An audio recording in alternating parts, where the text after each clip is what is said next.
안식 주간을 갖게 하신 하나님 은혜 찬양합니다. 제가 없으니까 교회가 더 부흥을 하고 또 이 장로님들과 집사님들이 더 교회를 잘 지켜주셔서 제가 종종 자리를 비워도 될 것 같습니다. 그동안 저희 교회를 위해서 이렇게 우리 차윤중 목사님이 시간 좋은 설교로 또 성도들에게 은혜를 끼쳐주셔서 아주 너무나 감사를 드립니다. 오늘날 우리가 사는 이 세상은 아주 매우 혼란스러운 세상이 되어버렸습니다. 우리 악화되는 경제 뉴스가 계속 신문의 톱을 장식하고 있습니다. 언젠가는 인플레이션을 걱정하더니 이제는 디플레이션이 온다고 불안해하고 있습니다. 미국의 투자자들이 주식시장에서 천문학적인 돈을 잊어버렸습니다.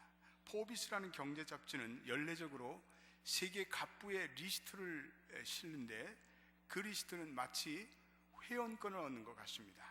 이 회원권은 많은 사람들이 그 리스트에 오른 사람들이 매년 자동적으로 연장되는 경우가 많았는데, 그러나 최근에는 지난해 리스트에 부자에 오른 리스트의 부자들의 리스트가 30%가 사라져버렸다고 합니다.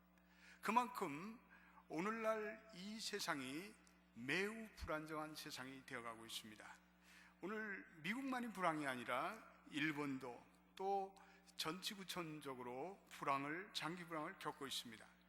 한국도 이번에 가보니까 재벌 기업을 중심으로 경제가 살아나고 있지 일반 서민들이 겪는 경제적인 고충은 말할 수가 없었습니다.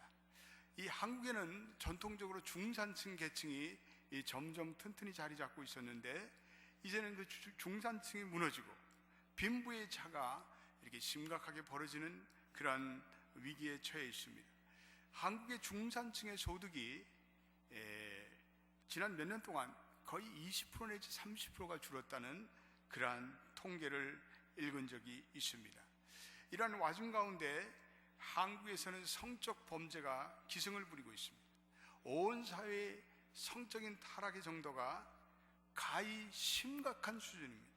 그래서 이 성범죄자들이 어린 아이들을 유괴해서 성폭행죄를 저지르는 일들이 다반사로 일어나고 있습니다.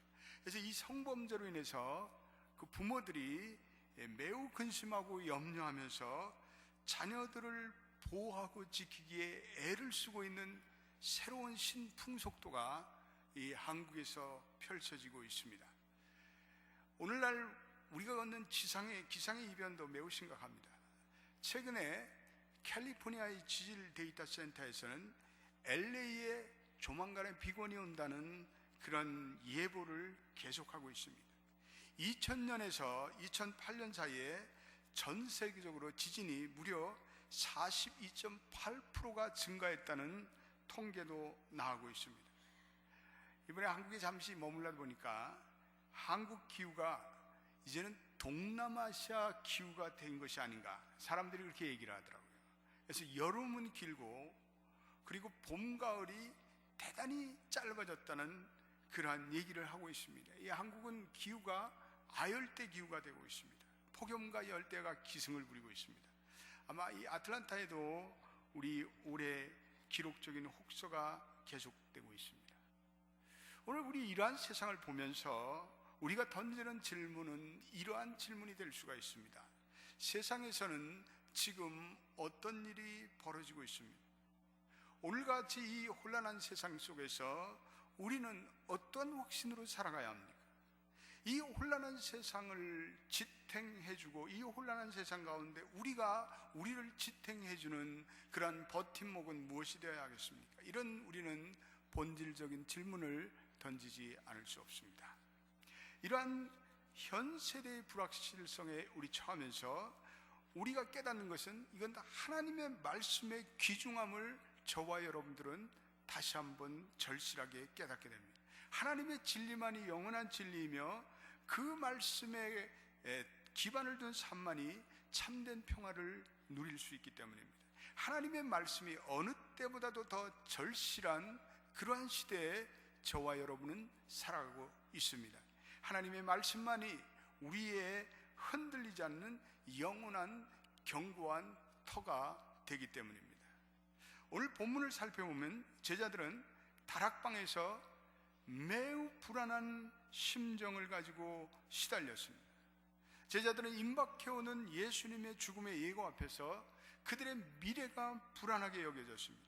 그들은 다가오는 미래가 매우 불안하고, 그리고 그 불안한 미래로 인해서 낙심에 가득 찼습니다. 오늘 많은 현대인들이 내일을 향한 불안에 시달리는 것과 같습니다. 배운 사람은 배워서 불안하고, 무지한 사람은 몰라서 불안합니다. 가진 자는 가져서 불안하고, 없는 자는 없어서 불안합니다. 오늘 이와 같은 세상에 우리는 어떻게 이 세상을 대응하며 살아갈 수 있을까요? 오늘 예수님께서 그들에게, 이 제자들에게 이러한 위로의 말씀을 주셨습니다. 오늘 요한복음 14장 27절 말씀, 여러분 성경을 잠깐 펼치시고 27절 말씀 한 절 더 우리 읽어보도록 하겠습니다. 27절을 읽어보겠습니다. 같이 읽어보겠습니다. 시작. 평안을 너희에게 끼치노니 곧 나의 평안을 너희에게 주노라. 내가 너희에게 주는 것은 세상이 주는 것 같지 아니하리라. 너희는 마음에 근심도 말고 두려워하지도 말라. 평안을 너희에게 끼치노니 나의 평안을 너희에게 주노라. 예수님은 이 제자들의 마음속에 있는 마음의 근심의 풍랑을 잘 알고 있었습니다. 그래서 예수님은 그 제자들을 향해서 너희는 마음에 근심하지도 말고 두려워하지도 말라, 이렇게 말씀하셨습니다. 여러분, 이 말씀은 단지 제자들만에게 주시는 말씀이 아니라 오늘도 시대와 장소를 초월한, 연령을 뛰어넘는 모든 문화권과 모든 인생들에게 우리 주님께서 주시는 근본적인 위안의 말씀입니다. 아멘. 오늘 이 세상의 모든 사람에게 가장 근본적으로 필요한 것은 이 마음의 평안을 누리는 것입니다. 제자들뿐 아니라 오늘 현대를 살아가는 많은 사람들의 마음이 이렇게 불안함, 들떠 있습니다. 평강에서 멀리 떠나 있습니다. 그런데 오늘 이 주님의 말씀은 우리에게 은혜를 줍니다. 평온을 갖다 줍니다. 예수님은 세상이 어떻게 돌아가든, 뉴스가 무슨 말을 하든, 경제를 어떻게 진단하든 너희가 두려움 가운데 살 필요가 없다고 우리에게 말씀하시기 때문입니다. 우리가 잡을 잃을 수도 있고, 우리가 집을 잊어버릴 수도 있고, 우리의 인감이 줄어들 수도 있고, 세상에 근심된 뉴스가 많아질 수도 있지만, 그러나 저와 여러분들을 향한 그리스도의 사랑은 변함이 없고, 이 평강의 주님을 모시고 사는 한 우리의 심령은 잠잠해질 것이라는 주님의 말씀입니다. 여러분 믿습니까? 주님이 주시는 평온을 안고 살 때 우리는 우리를 둘러싼 이 환경을 새로운 통찰력으로 바라볼 수가 있습니다. 이거는 무슨 힘이나 무슨 기술로 되는 것이 아니라 이것은 주님이 함께 하시는 임재의 능력으로 될 줄로 믿습니다. 이 세상의 모든 근심과 걱정의 본질적인 것은 사실 외면적인 것이 있는 것이 아니라 내 영혼에 있습니다. 내 마음에 있습니다. 내 영혼이 그러므로 잠잠하면 우리는 평온한 삶을 살 수가 있습니다. 그 평온이라는 것은 평강의 복음에서 오고, 그 평강의 복음의 본체이신 주님과의 관계에서 옵니다. 그 평온은 사망과 무덤마저 이기시고 극복하신 주님의 힘과 주님의 권능으로 인해서 우리에게 주어지는 것입니다. 복음은 거듭해서 폭풍우를 잠잠케 하시는 하나님을 찬양하고 있습니다. 바람과 파도를 꾸짖고 잠잠케 하시는 주님이 너희와 함께 있다고 말씀하고 있습니다. 오늘 우리가 읽은 시편의 말씀 그대로 실로 내 영혼으로 평온하고 고요하게 되었다라고 고백하고 있습니다. 이 평온이라는 단어, 대단히 중요한 단어죠. 평온, 영어로는 calm이라는 단어입니다. 흔들림이 없다, 두려움이 없다, 내 마음속에 치는 동요, 이것을 잠재울 수 있다. 여러분, 우리가 이 세상에서 우리가 의지하는 모든 것들은 우리의 근심과 불안의 대상이 됩니다. 재물이나 소유일수록 그렇습니다. 우리가 갖는 근심의 적지 않은 부분들은 우리가 집착하기 때문에 옵니다. 집착하는 것은 나를 근심의 수렁에 빠뜨립니다. 그런데 오늘 하나님의 말씀이 우리에게 분명히 말씀해 주시는 우리 평강의 말씀은 오늘 1절 말씀입니다. 우리 1절 한 번만 더 읽어보도록 하겠습니다. 같이 읽겠습니다. 시작. 너희는 마음에 근심하지 말라. 하나님을 믿으니 또 나를 믿으라. 너희는 마음에 근심하지 말라. 하나님을 믿으니 또 나를 믿으라. 근심으로부터 극복할 수 있는 유일한 무기는 믿음입니다. 믿음은 우리의 관심을 근심의 상황으로부터 하나님께로 초점을 맞추게 합니다. 하나님을 믿으니 나를 믿으라. 이건 놀라운 기독론입니다. 이것은 예수님과 하나님을 동일하게 믿는 믿음입니다. 우리가 평온을 경험하며 근심을 극복하는 유일한 길은 이 하나님의 위대하심을 인정하고 하나님께 내 인생을 위탁하는 것입니다. 그 하나님을 믿고 신뢰하는 것입니다. 믿음을 가진 자들은 현실의 문제라는 것이 결정적인 문제가 아닙니다. 믿음으로 사는 자들의 결정적인 문제는 이건 절대적인 하나님과의 관계의 문제입니다. 그래서 우리가 하나님께 집중하고 하나님을 예배하고 하나님 향한 믿음을 가지고 살 때 모든 세상의 근심과 염려들은 돌연 힘을 잃을 줄로 믿습니다. 여러분, 이 아침에 여러분들의 마음이 평안하십니까? 이 순간 우리들의 마음이 평온합니까? 아니면 근심과 혼란이 내 마음속에 자리 잡고 있습니까? 지난날 과거에 대해서, 아니면 어제에 대해서, 아니면 지난주에 대해서, 혹은 작년에 행했던 어떠한 일로 우리가 근심하고 있습니까? 저와 여러분들을 불편하고 그리고 불안하게 만드는 실체가 무엇입니까? 질병입니까? 돈입니까? 자녀의 문제입니까? 부부간의 문제입니까? 미래의 문제입니까? 저와 여러분들이 하나님의 자녀로서 우리는 이 모든 상황과 모든 염려를 우리 하나님께 맡기고 믿음의 시각으로 믿음의 정면 승부를 하고 계십니까? 이번에 한국을 방문하면서 적지 않은 사람들이 스트레스와 불안에 빠져서 살아가는 것을 발견하게 되었습니다. 한국의 사회 저명인사들이 요즘 왜 이렇게 자살을 하는지요?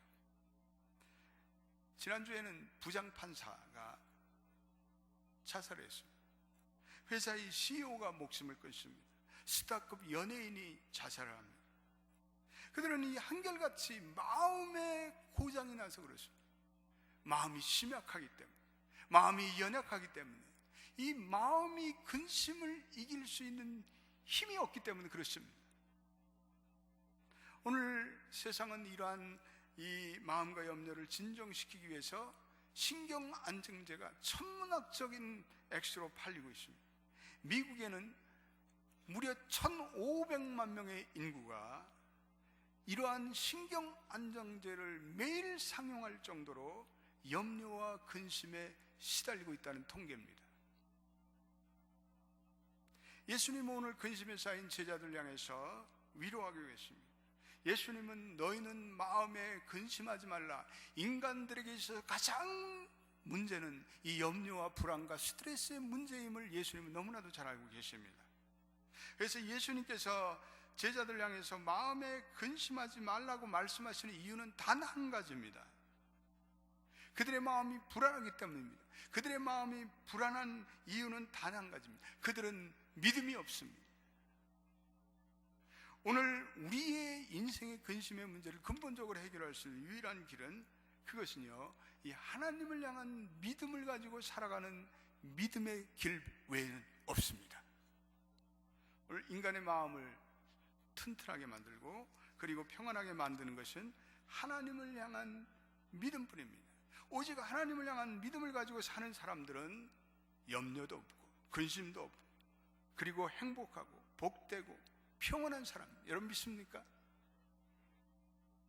우리가 예수 그리스도를 영원한 하나님의 아들이라는 믿음을 가지고 의지할 때 여기로부터 우리의 평안이 시작됩니다. 주님은 평안의 근원이시기 때문에 그렇습니다. 그렇기 때문에 오늘 이 본문의 말씀에 나의 주는 평안을 너희가 맛봐라 말씀하고 있습니다. 평안을 끼치노니 나의 평안을 너희에게 준다. 평온함은 그리스도와 함께 시작됩니다. 내가 이 하나님과 올바른 관계를 맺기 전까지는 이건 진정한 평안이 없습니다.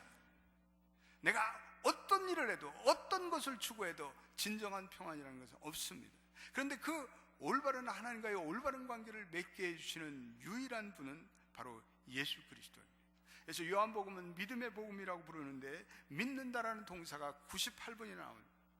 요한복음의 모든 기적들과 사건들은 믿음을 주려는 의도에서 쓰여졌다고 말씀하고 있습니다. 그것이 오늘 본문에 오늘 너희는 마음에 근심하지 말라.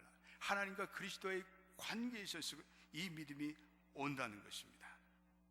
그리스도는 하나님과 인간 간의 중보자입니다. 하나님은 그리스도를 통해 자신을 나타내십니다. 인간은 그리스도를 통하지 않고는 하나님을 알 길이 없습니다.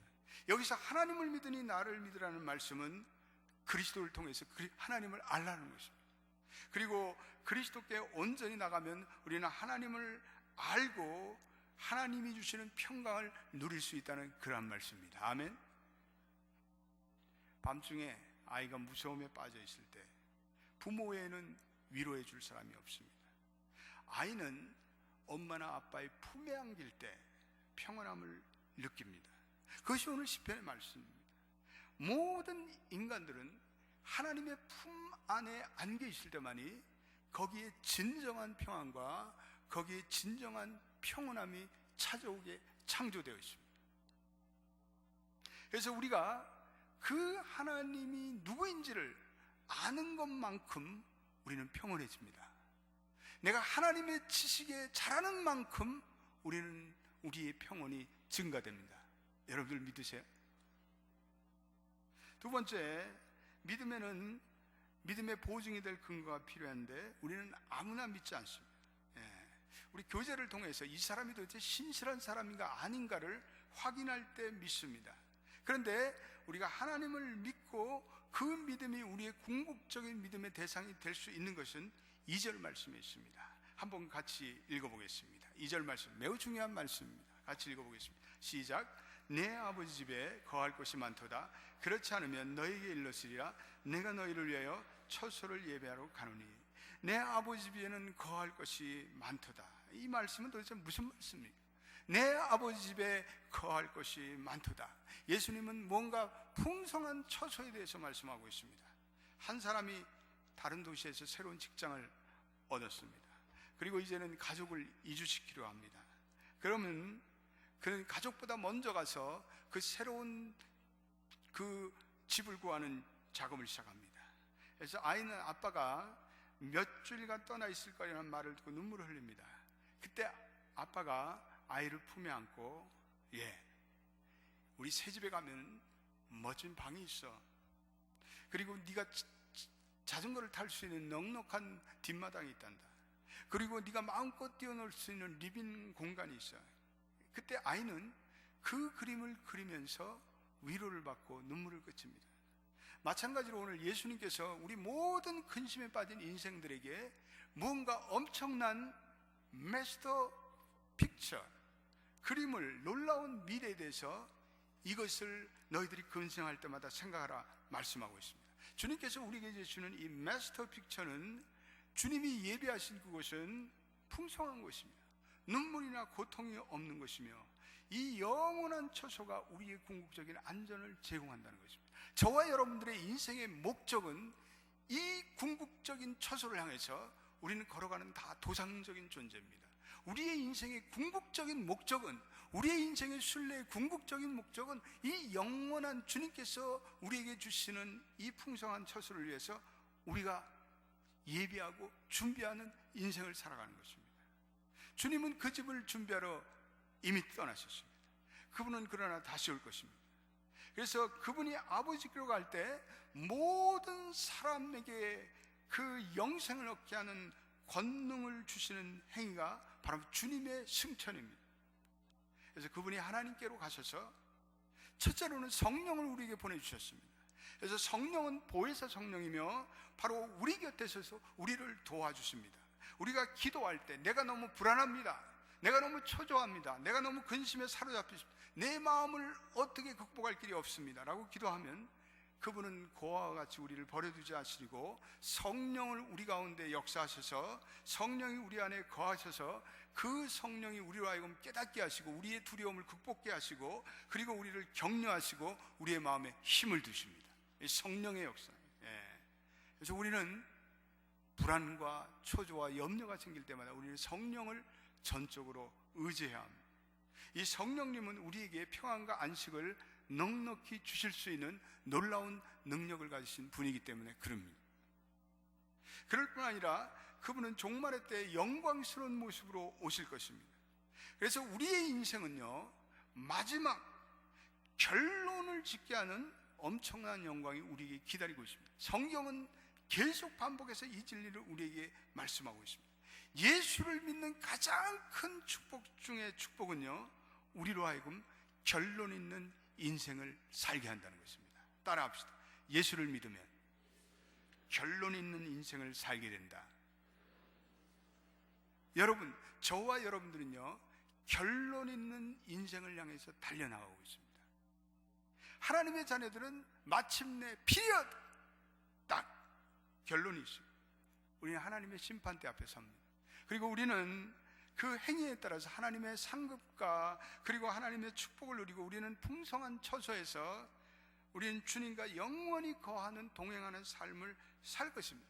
바로 이것이 하나님이 우리에게 주시는 풍성한 처소로 인한 축복들입니다. 성령의 임재, 그리고 우리에게 기다리는 영원한 처소의 그 결론.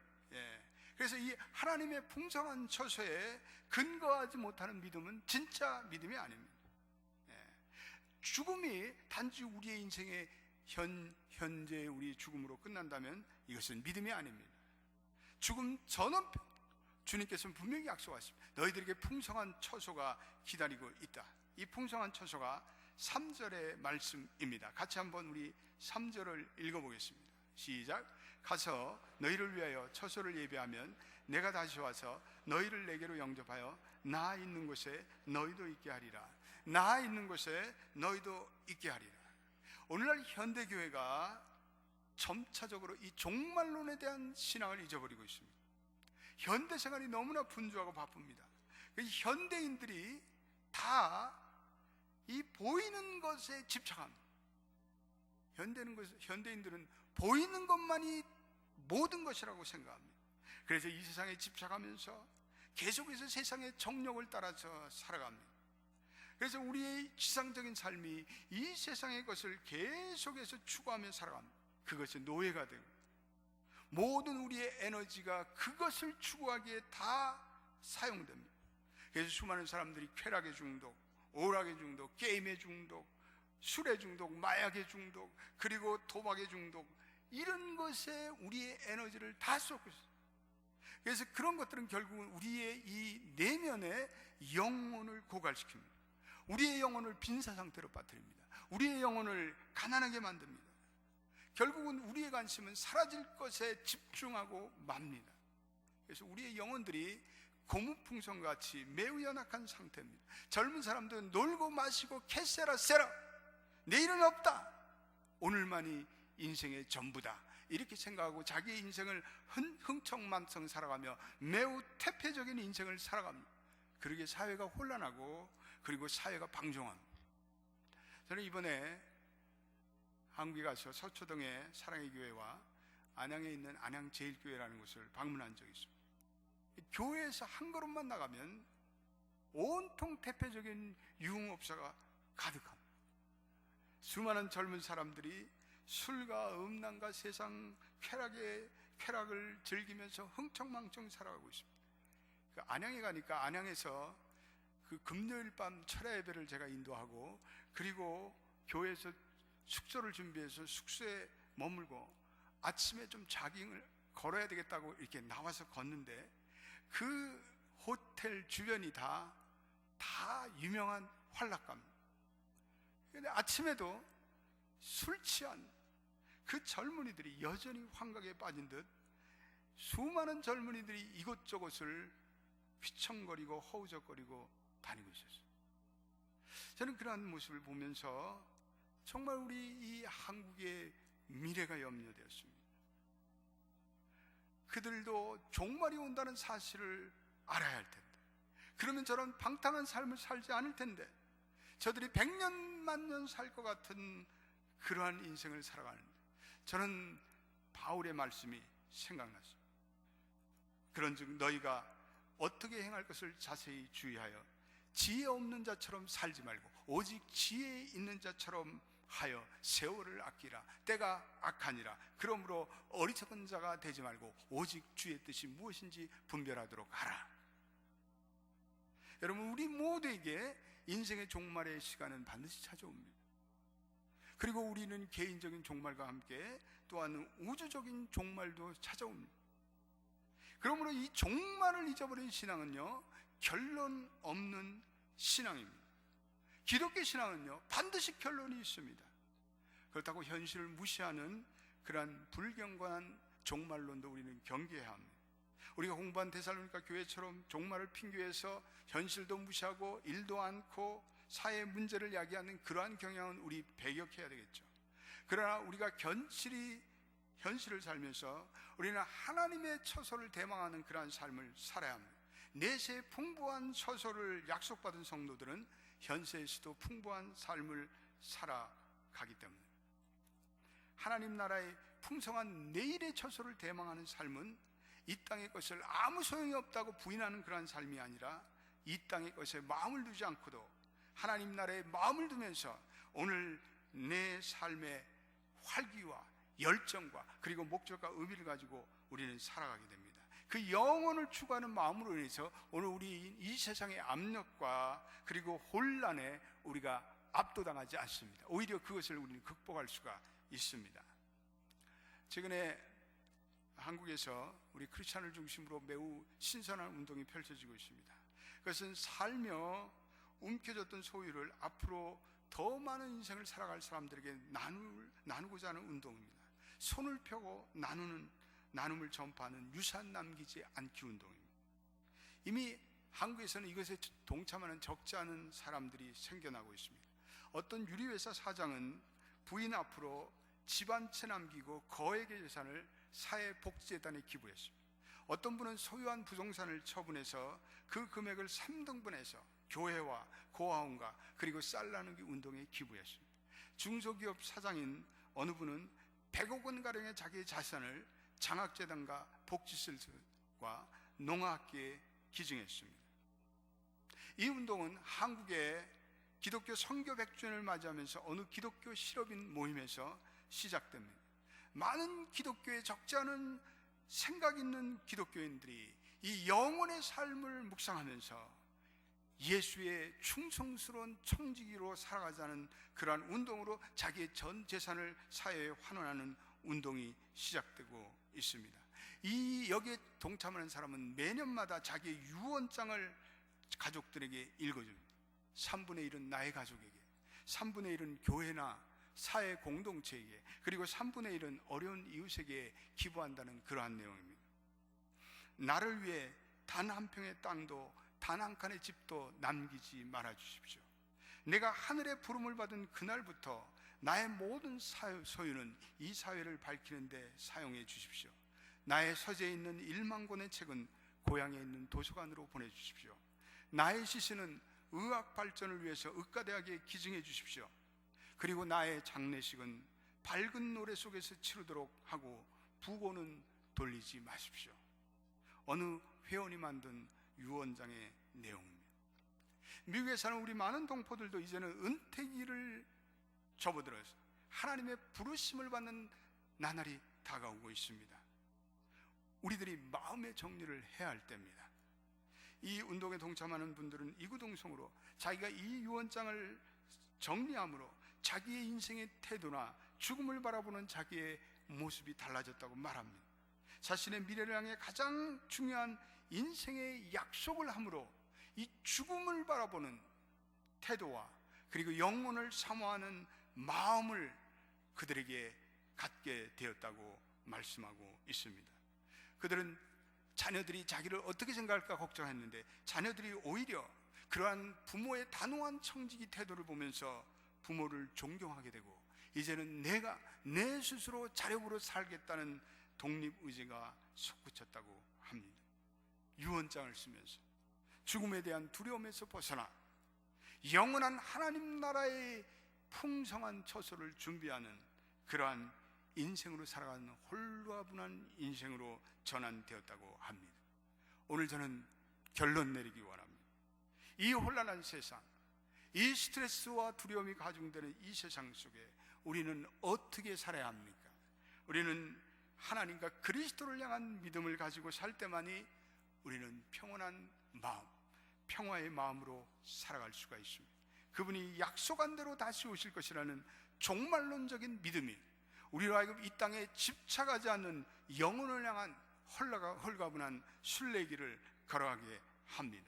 그분을 사랑하는 모든 하나님의 자녀들에게 주님께서는 명확하게 내가 풍성한 처소를 예배해 준다고 약속하셨습니다.